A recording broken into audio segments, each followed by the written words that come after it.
Well, I'm back in the saddle. I've got a big one I'm hunting. He's a big old 10-pointer, and he's got flyers off his G2s. He's a monster to me, and I'm gonna be sitting here if he comes by today. It's November. I love hunting November. Here comes a deer right here.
I can't believe he didn't hear me talking.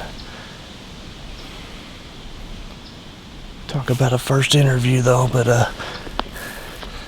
I must be in the right spot here, so man, I'm gonna get quiet, and I may even rack the horns back in a little bit.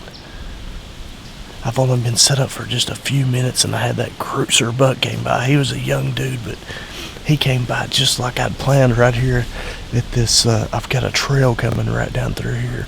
I'm expecting this monster buck to use.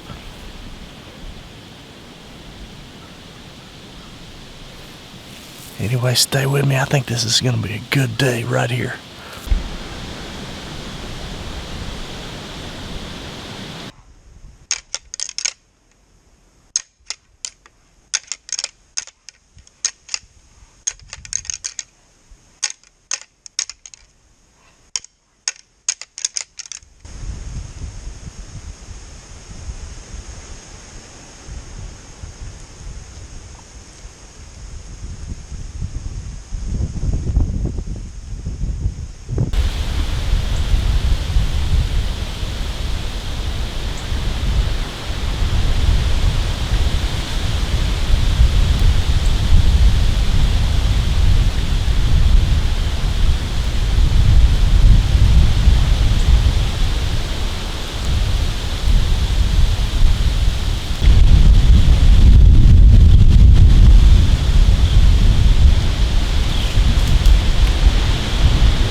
Well, that buck came through here. He was trying to take every step that doe took. That was a pretty cool encounter. This old cold front's got him fired up. Who knows if she's hot or not, but the little buck liked what he was smelling anyway, you know. Got me pretty excited. I feel like I'm in a pretty good spot here. I've had a little action today. I had a little buck came through right after I got set up, and then I had that doe came through, and now that little buck chasing her trail there. So I got high hopes for the hunt still, so I'm tucked in here trying to stay warm. And my expectations are very high. Well, I ran out of daylight, seen lots of deer activity that day, but 2 days later, on November 14th, I found myself back in a great location. Well, I'm perched up like a big fat chicken hawk about 25 foot in this tree here, looking around, trying to see a critter. I'm about to wear my eyeballs out. I'm looking so hard.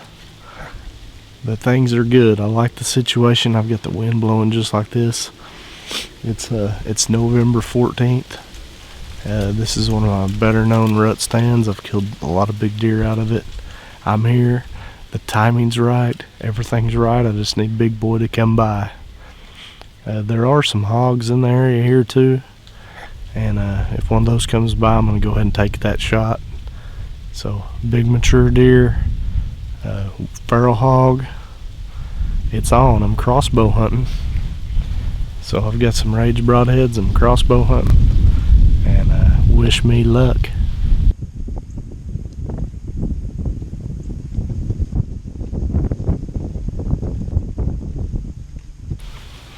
You can't be starving while you're sitting on a tree stand on these long November rut hunts. That's where this comes in handy.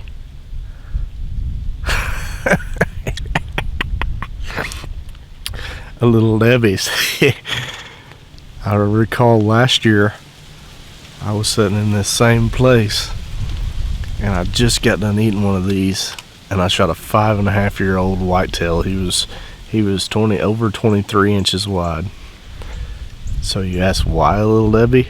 Because they're lucky, of course, and they're delicious.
Alright, I just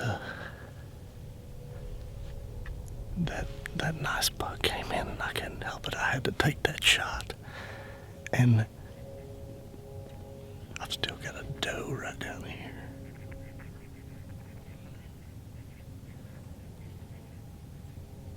But I'm not.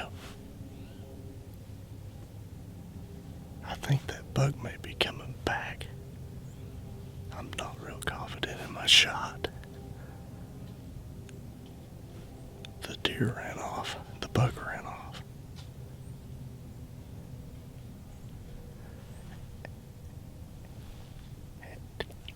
Well, he didn't act like he was hit, but he was bleeding. It was weird. So, I hear a deer coming back, and I think it could be my buck. So I'm gonna get quiet.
At this point, I confirmed that it was the buck I'd shot earlier because there was a blood spot on the deer's front leg, and at this point, it was just too late for a shot, and I knew I'd blew my second opportunity at this buck.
At this point, I'm faced with a decision here. I've got another shooter that's come out, and I've already drew blood on the previous buck.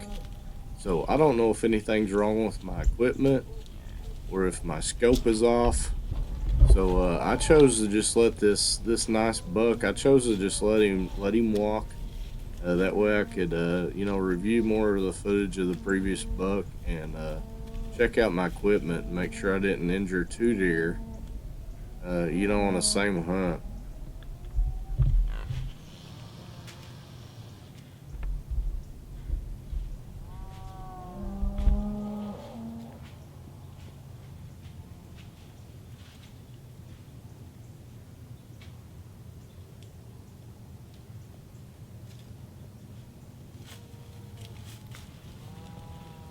This is a great buck here.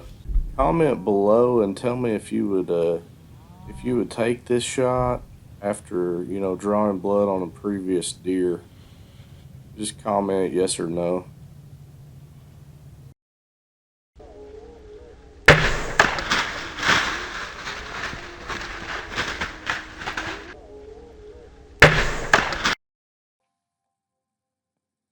In this frame, you can see the blood spot on the deer's front right leg. I believe this deer is going to survive and just grow bigger next year.